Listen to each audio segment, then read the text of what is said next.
But we are returning to our story about Joshua.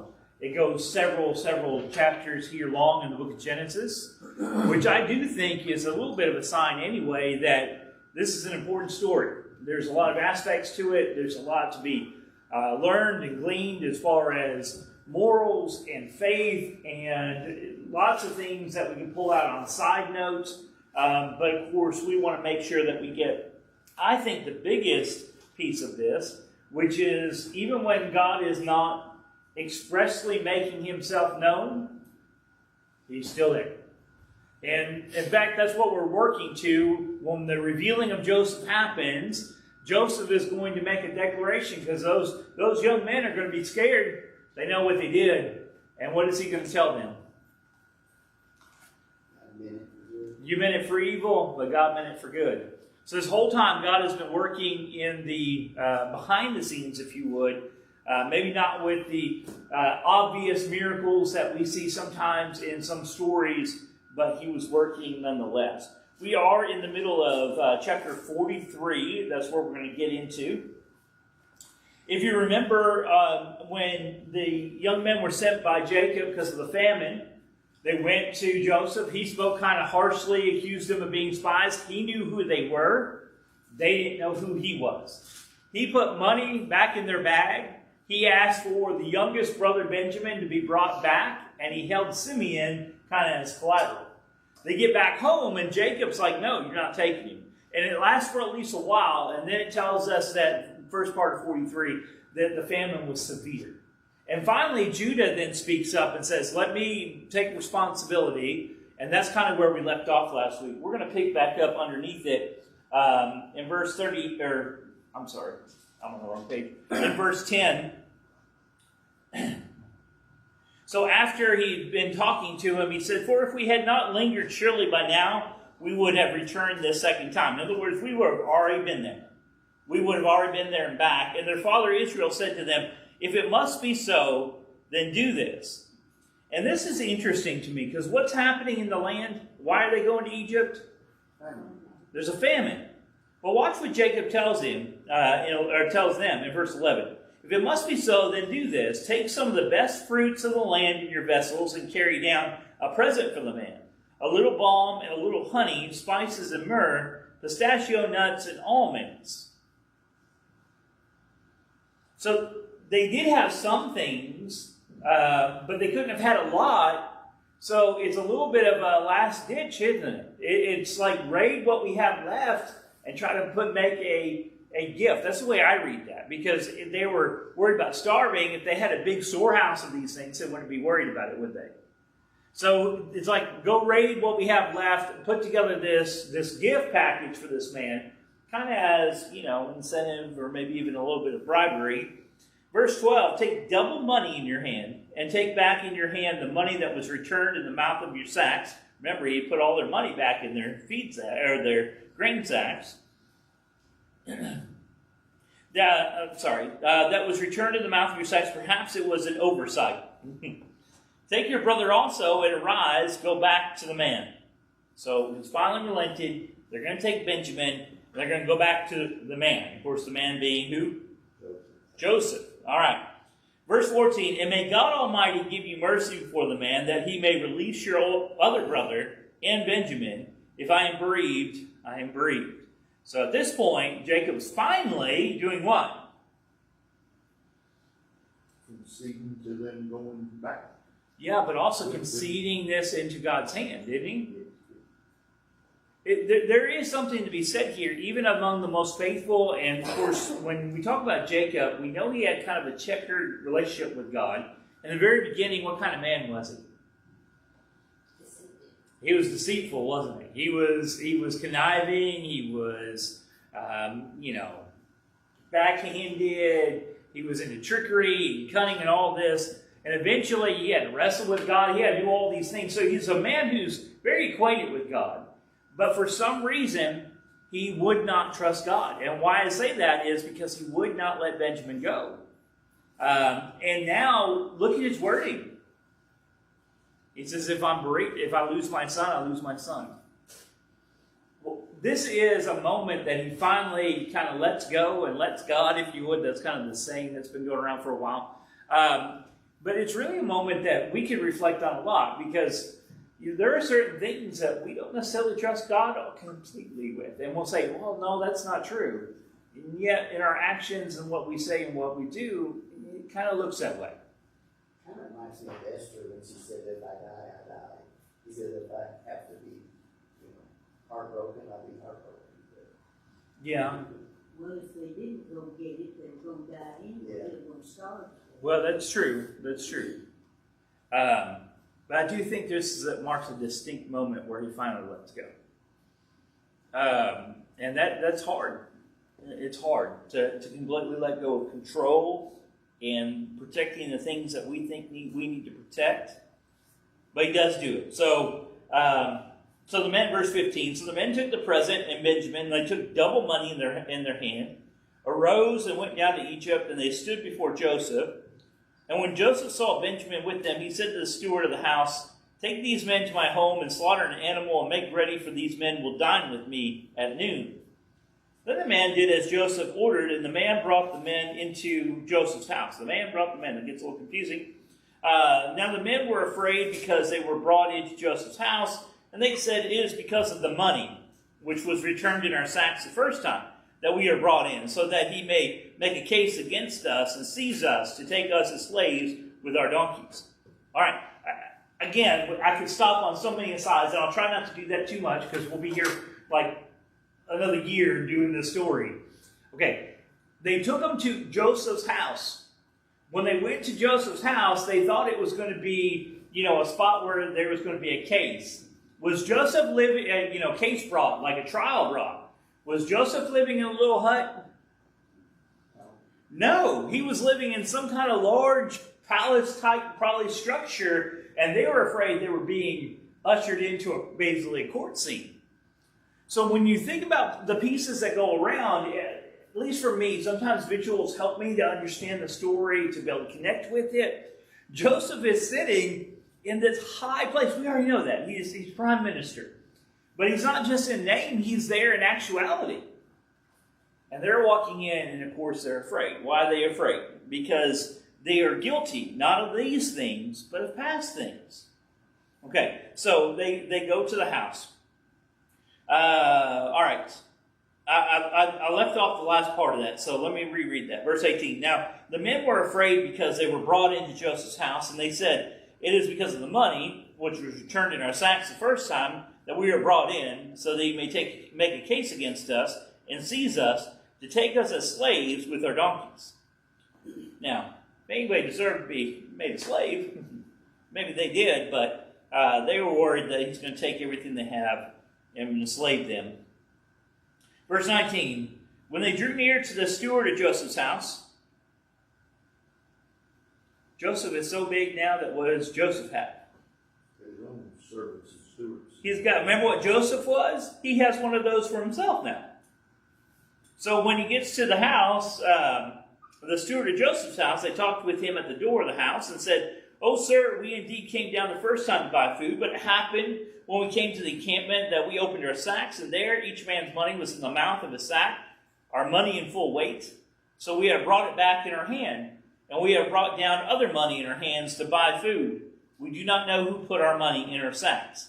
But he said, peace be with you. Do not be afraid. Your God and the God of your father has given you treasure in your sacks. I had your money. And then he brought Simeon out to them.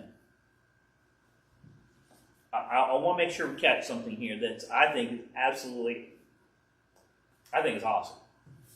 Okay, we're going to talk about Joseph and his brothers. I want to back up for a second and notice who's talking here.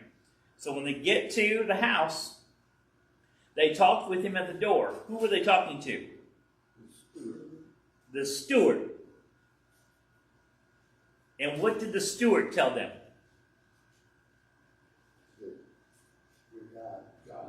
Your God. Our God, my God. What was Joseph doing in Egypt? Teaching them about God. Man. This is one of those things that I think we go through the story, and it's all stories on Joseph and about the big things. I get that. But in the small things, his influence was such that here is a steward, probably a slave of some sort, in Egypt, made his steward, or an Egyptian. He's not a Hebrew, and he is speaking on behalf of God. That's an amazing thing to me. It's akin to the steward of Isaac going down to get a steward of Abraham. No, I'm sorry. Yes, to go to get a wife for Isaac. So anyway, so here we go back. In verse 22, verse 24. So the man brought the men into Joseph's house and gave them water, and they washed their feet, and he gave their donkeys feed. And then they made the present ready for Joseph's coming at noon. So they get their gift that they prepared. For they heard that they would eat bread there. And when Joseph came home, they brought him the present which was in their hand in the house, and bowed down before him to the earth. And then he asked them about their well-being, and said, "Is your father well, the old man of whom you spoke? Is he still alive?" And they answered, "Your servant, our father, is in good health. He is still alive." And they bowed their heads down and prostrated before themselves. That means they're completely down with their face to the floor. They're trying to show homage. They're trying to show respect. And then he lifted his eyes and saw his brother Benjamin, and saw his mother's son, and said, "Is this your younger brother of whom you spoke to me?" Now, Joseph has never what? He's never seen Benjamin. Okay? So here he has this opportunity now to see his blood brother, full brother, for what I think is, if he was alive, I don't think he was until after he left, he would have been a baby. And you have him now casting his eyes on him. Where did I leave off? All right. Verse 30. Verse 29. Then he lifted his eyes and saw his brother Benjamin, his mother's son, and said, "Is this your younger brother of whom you spoke to me?" And he said, "God be gracious to you, my son." Now his heart yearned for his brother. So Joseph made haste and sought somewhere to weep. In other words, he's trying not to let them in on his emotions. So he's trying to find somewhere to go off and to weep, to cry. And he went into his chamber and wept there. And then he washed his face and came out, and he restrained himself and said, "Serve the bread." So nothing else is going on. So they set him a place by himself, and them by themselves, and the Egyptians who ate with him by themselves, because the Egyptians could not eat food with the Hebrews, for that is an abomination to the Egyptians. Now there's several things there. They kept sheep, and for somehow in their religion, they deemed that as being less than. And then, of course, the national pride and all that, they weren't allowed to eat with a lesser people, even though Joseph is what? Well, them all. Yeah. So, broken world has broken things, and that's what we see. Anyway, so they separate everybody else. But notice that he's not trying to fight it, at least not openly. He honors it. In verse 33, and they sat before him, the firstborn according to his birthright, the youngest according to his youth, and the men looked in astonishment at one another. Then he took servings to them from before him, but Benjamin's serving was 5 times as much as any of theirs, so they drank and were merry with him. Now, Joseph is a smart man. Have you caught on? He has been helped by God, but Joseph has not been putting roadblocks in God's way. Let's put it that way. Why would he give 5 times as much to Benjamin? He didn't do anything evil to Joseph. I don't know. Yeah, but what was the brother's offense at Joseph? That he was what? That he was a favorite. That he was treated different, treated better. So now he puts 5 times as much food and stuff in front of Benjamin and the others. I think he's testing them, right? And you see what they do. Have they changed? Are they the same guys that sold him into slavery? And it says, so they drank and were merry with him. So this whole scene They're skeptic and or skittish and scared and so forth. But Joseph has just set up this wonderful scene of eating and banquet, and it ends with that idea of they were married. In other words, they were having a good time. Verse 1 of chapter 44. He commanded the steward of his house, saying, "Fill them in sack with food, as much as they can carry, and put each man's money in the mouth of the sack." So he's going to do it again. "Also put my cup, the silver cup, in the mouth of the sack of the youngest and his grain." So he did according to the word that Joseph had spoken. I'm going to assume when we talk about this silver cup that it must have been what? I guess symbolic for That's what yeah, something about that you knew it was Joseph's, right? It wasn't just, that's my favorite cup. But when he said my cup, like this is the minister's cup. This is the one that only would go to me. And he puts that in whose bag? Into Benjamin's bag. All right. So remember, he kind of did this the first time with the money. He's doing that again. Verse 3, as soon as the morning dawned, the men were sent away, they and their donkeys. When they had gone out of the city and were not far off, Joseph said to his steward, "Get up, follow the men, and when you overtake them, say to them, 'Why have you repaid evil for good? Is not this the one from which my Lord drinks, and with which he indeed practices divination?'" That's an interesting statement, but remember, we're translating words. What was Joseph known for? Interpreting dreams. I think that's what he's getting at, not like divination in the way of like witchcraft. Okay, we can come back to that if we need to. You have done evil in doing so. So he's going to send him out knowing he's setting him up. Then he's going to send out his steward after them, and he's going to overtake them and accuse them of these things. So verse 6, so he overtook them, and he spoke to them, saying he spoke to them these words. And they said to him, "Why does my Lord say these words? Far be it from us that your servants should do such a thing." If I were these guys, I would have checked the bags before I left. I mean, it happened the first time. I think I'd be checking it. But anyway, they obviously didn't. Or maybe he put it further in the bag where they couldn't see it. But either way. And they said to him, "Why does my Lord say these words?" Verse 8, "Look, we brought back to you from the land of Canaan the money which we found in the mouth of our sacks. How then could we steal silver or gold from your Lord's house? With whomever of your servants it is found, let him die. And we also will be my Lord's slaves." I mean, they're trying to argue that they wouldn't have done that. That's the going to absurd levels, right? But they don't know what's happening here. What's in Benjamin's bag? That cup, right? But don't you know they're waiting for the next shoe to drop? That they are waiting? Yeah, they think, surely this can't be right. Yeah, I think they're just standing in their own, righteous feeling that we didn't do anything, and they make an absurd statement, and we've got to be careful with making such statements. But anyway, look what happens. Then each man speedily let down his sack to the ground, and each opened his sack. So it seems like they each have a donkey, and they have one big large sack of feed or whatever grain. So he searched and began with the oldest and left off with the youngest, and the cup was found in the Benjamin sack. So he knew where it was.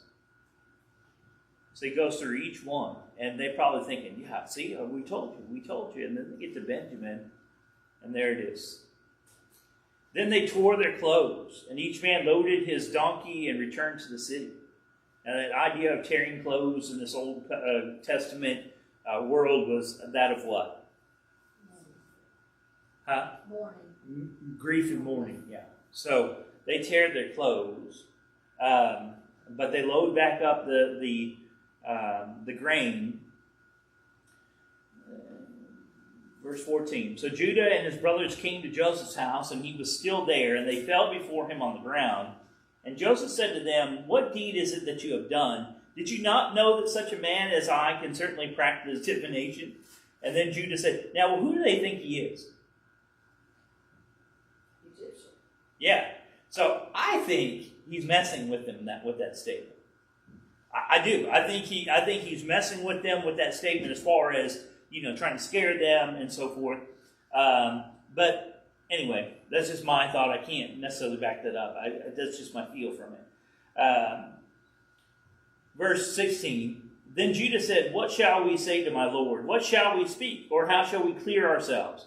God has found out the iniquity of your servants. Here we are, my Lord's slaves, both we and he also with whom the cup was found. But he said, far be it from me that I should do so. The man in whose hand the cup was found, he shall be my slave. And as for you, go up in peace to your father. Now, you've got to remember Joseph's story. They were willing to sell him off, leave him, and go back. Will they save their own necks by letting Benjamin stay in their place and not be killed and go back to their father?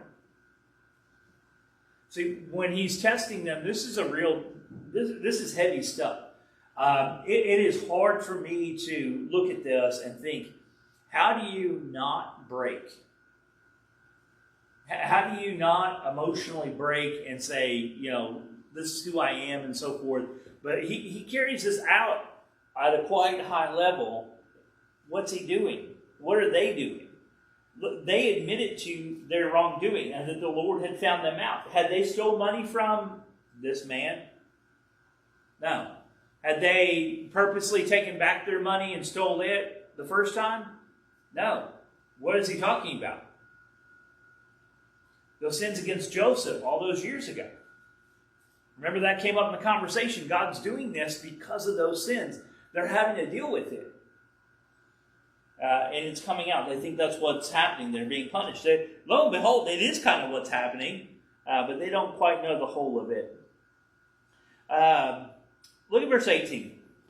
Then Judah came near to him and said, O my Lord, please let your servant speak a word in my Lord's hearing. Do not let your anger burn against your servant, for you are even like Pharaoh. Oh, we're going to just lay down the smooth talking here. We're going to give him all the praise in the world. My Lord asked his servant, saying, have you a father or a brother? And we said to my Lord, we have a father, an old man, and I have a child of his old age who is young. His brother is dead. He is alone, is left of his mother's children, and his father loves him. And then you said to your servants, bring him down to me that I may set my eyes on him. And we said to my Lord that lad cannot leave his father, for if he should leave his father would die. But you said to your servants, unless your youngest brother comes down with you, you shall see my face no more. So it was when we went up to your servant, my father, that we told him the words of my Lord. He's just recounting everything he already knows, except for this part. And our father said, go back and buy us a little food. But we said, we cannot go down if our youngest brother is, unless our youngest brother is with us, then we will go down, for we may not see the man's face unless our youngest brother is with us. Then your servant, my father, said to us, you know that my wife bore me 2 sons. And the one went out from me, and I said, surely he is torn to pieces, and I have not seen him since. That's Joseph. But if you take this one also from me, and calamity befalls me, you shall bring down my gray hair with you, with sorrow to the grave. Now therefore, when I come to your servant, my father, and the lad is not with us, since his life is bound up in the lad's life, it will happen, when he sees that lad not with us, that he will die. What does Judah know? If we go back without Benjamin, what's going to happen?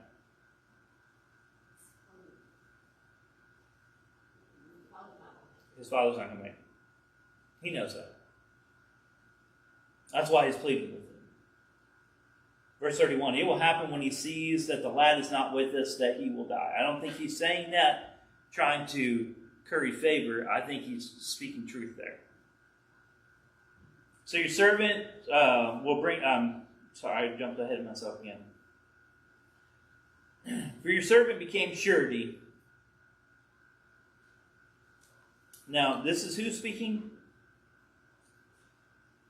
This is Judah. Now, we skipped over part of his story where he does some unfavorable things. But Judah is in the lineage of who? Jesus. Yes, he is in the royal lineage of Jesus, David. Remember, he promised his father he would take Benjamin's spot. Now therefore, please, for your servant came surety for the lad to my father, saying, if I do not bring him back to you, then I shall bear the blame before my father forever. And verse 33, now therefore, please let your servant remain instead of the lad as a slave to my Lord, and let the lad go up with his brothers. Judah has family back home, kids of his own. What's he willing to do? Sacrifice himself. Is this the same Judah that sold off Joseph to slavery? I mean, physically he is, but he's the same type of person. Obviously he's changed. Okay. Verse 34, for how shall I go up to my father if the lad is not with me, lest perhaps I see the evil that would come upon my father? And verse 1 of chapter 45, then Joseph could not restrain himself before all those who stood by, and he cried out, make everyone go out from me. So no one stood with him while Joseph made himself known to his brothers. And he wept aloud, and the Egyptians in the house of Pharaoh heard it. I mean, he wept so loud that the house of Pharaoh, now I don't know how far that was. I'm assuming it probably wasn't very far. His house was probably right there next to whatever the royal palace was. But they heard it. Now, this whole time he kept trying to, when he wept, try to keep it quiet, keep it silent. Verse 3, then Joseph said to his brothers, I am Joseph. Does my father still live? But his brothers could not answer him, for they were dismayed at his presence. And Joseph said to his brothers, please come near me. So they came near. Then he said, I am Joseph, your brother, whom you sold into Egypt. But now do not therefore be grieved or angry with yourselves, because you sold me here. For God sent me before you to preserve life. And he's going to tell them something that they missed out. But I want you to just take verse 5 for a second and look through the eyes of Joseph, of everything he's experienced and everything that's gone on and everything he's had to walk through. And he turns around and tells these young men who treated him so badly. So they came near, and he tells them, do not be grieved or angry with yourselves because you sold me here. For God sent me before you to preserve life. Man.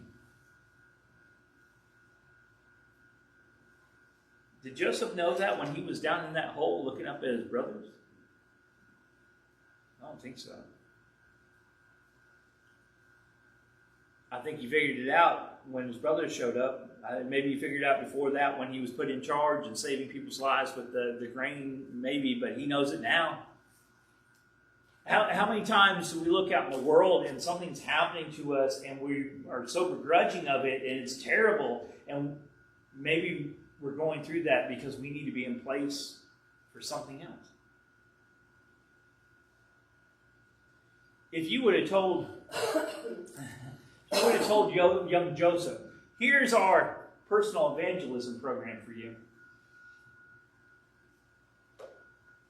You're going to be sold into slavery to a far-off country. You're going to be falsely accused by a woman of sexual advances. You're going to be thrown into a prison in which you're going to be forgotten. And then eventually, God's going to bless you with power and rule and reign. Maybe he would have done it. But was that told you? No. What did Joseph have to go on? The dreams he had. And what? His faith that God would carry them out. There is something powerful and beautiful about Joseph's story that maybe it's just me. I don't know, but it just speaks so loudly against what we commonly see in this world. We want to be treated fairly. I'm not saying we shouldn't want to be treated fairly, but we hardly ever are. But we get stuck sometimes on what we're going through rather than what did Joseph see. what God was doing through what Joseph was going through. That's hard. Joseph, if he had been of a mind, he could have done all kinds of things to his brothers. Absolutely. He But had all he the power. was not of that mind, and he was completing God's plan. But that brother they sold could have said, now it's my turn. Yes, sir. Absolutely. And I don't know that if I was in his shoes, I don't know if I would have been the man Joseph was. I hope that I would be, but I don't know. That's the challenging part. But let's get a little bit, since we have 5 minutes, let's get a little bit more as we see their reaction. He's going to tell them about what's happened. Verse 6, for these 2 years the famine has been in the land. So we're 2 years into the famine, and still 5 years in which there will be neither plowing nor harvesting. He's telling them what's coming. And God sent me before you to preserve a posterity for you in the earth, and to save your lives by a great deliverance. Does that sound like anything to you? Does that sound similar to anything? Someone was sent, and though they were abused and tortured and carried on, to pave a way for a great deliverance. Does that sound like anybody? It's going to be Joseph. It's going to be Moses. And we could probably put a couple more in there, and then it's going to be ultimately who? Jesus. Matter of fact, we could throw David in there. What did David do between killing the giant and becoming this world-renowned general and the time he actually became king? Ran for his life. He ran for his life, yeah. Maybe there's something to going through hardships that we learn and that we grow.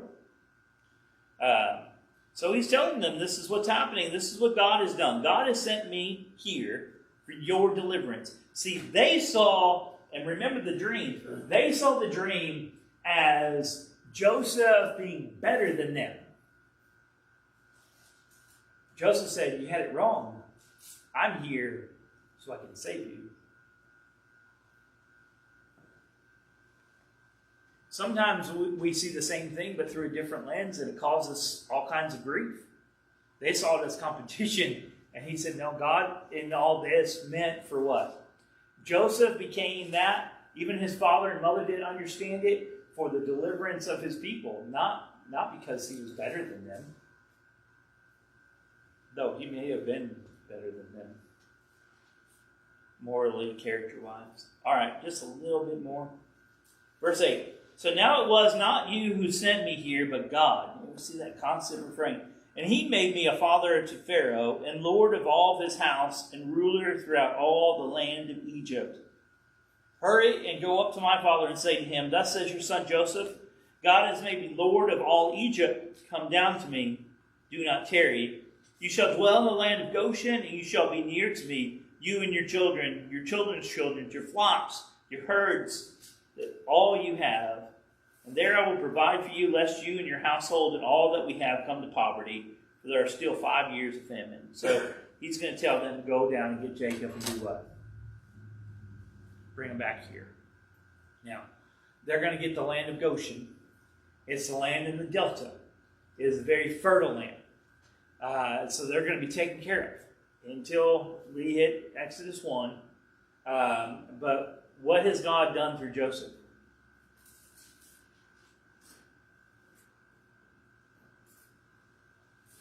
He saved him, which also led to the saving of his family. Didn't he? Yes, And Chris. sometime during all this, he surely wasn't thinking, I wouldn't have thought that I was going to someday be reunited with all my brothers and my daddy. I would have thought, I'm just trying to live. Yeah. Well, because I think if you and I were to think that way, once we got into power, I wouldn't have set for them. See, I always thought when he was at Potiphar's, he was in a position, he could have got away. Yeah, but he was in a position that I think he could have got word back to his father. Will you? Do you follow me? And he didn't, at least not that we know of, or nor tried. So it is interesting. There's a lot of things we don't know. We can only go by what's shared. But what we see in Joseph is what faith, total faith in God looks like. Not partial faith. Jacob had partial faith. Now, at times he had full faith, but remember, he would not trust God with who? Benjamin. So this is things for us to draw. I mean, all we can do is meditate and think about these things. There's so many ways we can apply them, but it's there to challenge us. You know, am I really all in? I'm going to trust God with everything. I want to trust God with my family. I want to trust God with my future. I trust God with my eternity, but will I trust Him for next week? Those are things that are really applicable to us, and that's what we see in Joseph. He was fully committed to God, no matter where he found himself. Now, there's a lot happening here again, and we still have more that Jacob's going to make the journey, and then we have some more there as they establish the land and so forth. There's some really cool archaeological stuff that people claim is not related to this. I'll just be honest. That seems to me to be very related to this. They found in the land, basically in the land of Goshen, what we would know as Goshen, Semitic people, which wouldn't be normal there. Semitic is kind of the Jewish people and all that. That Palestinian grounds more than the Jews, but there was 12 like monuments with one main one that she seems to have I don't know, Scripture never says this, but seems to be a man who has red tint to his hair. They were using some kind of paint or whatever, and a coat of guess what? Of many colors. But they say, oh no, this isn't right. It doesn't match Egyptian time frame and all that stuff. We'll get into that at some point when we do apologetics. You have to make up your own mind, because all I can do is look at the same stuff you all do and try to make up our minds. But Joseph is the salvation of his family, and we're talking about tribes, right? We're talking about each of those sons having families. Even at this point, they're going to grow there in the land of Goshen to be so large that what's going to happen? The Egyptians get scared of them. Yeah, the Egyptians eventually get scared that they're going to be too big and overthrow them. So this is where God's going to take a family and make them a nation. And just like, this is crazy, but just like Joseph walked through all that hardship in order to deliver his people, they're going to end up walking through all this hardship in order to be delivered again. So there's something about going through hard things. I don't wish them on anybody, and I'm not saying we should wish them on ourselves. But what happens when we go through hard things? Yeah, they can either make us or break us. There was a study years ago that they did, and they've done several of these, but they created a biodome. Y'all know what that is? It's just a big dome, and it's big enough to create its own like rain pattern and all that. And they put trees in it, and of course they grow the trees. And the whole idea is, could you do this somewhere else, right? There's a silly movie that just pops in my head when I think of this, but we won't go there. And anyways, the trees kept falling down. They get so big they keep falling down. It's a biodome. So guess what they weren't facing? Hardship and adversity. There was no wind. So they found out and they learned, because it's the only place that exists that way, that when the wind pushes on the trees, it causes the trees to send their roots further to try to stabilize itself. But over time, they were just keeping shallow because they didn't have to stabilize themselves. So when they got so big, they got top heavy, they just fell over. There's something about hardships that help us to grow. And like I said, I don't wish that upon it. I'm not saying you should go around and say, hey, but maybe we could ask ourselves, if God is God and God is behind everything we know and see, is it possible that I'm going through this for someone else's sake or for my own? Joseph didn't say, God did all this so he could show me, so I could be big and powerful. Joseph said what? I went through all this so God could what? Preserve you. That's just some thoughts maybe tonight to think about as we kind of close up. I want to put one more in front of us. Obviously, we take this opportunity to extend an invitation. And maybe on a Wednesday night when we have mostly our members and so forth, it's really easy to kind of pass it by. But I do want to encourage you, if there is someone who hasn't obeyed the gospel, of course, we're encouraging and desiring for you to let that need be known. But if you are, and you have obeyed the gospel, you're a Christian, you might not feel like, well, I have an open sin that I need to come forward and whatever. But maybe as we sing this song, you can think about your own faith in light of Joseph. And maybe you can challenge yourself. I can challenge myself to be a little bit more like him this week. And maybe that would be our answer to the invitation. But whatever your need is, we pray that you'll make it known as we stand together and sing the song.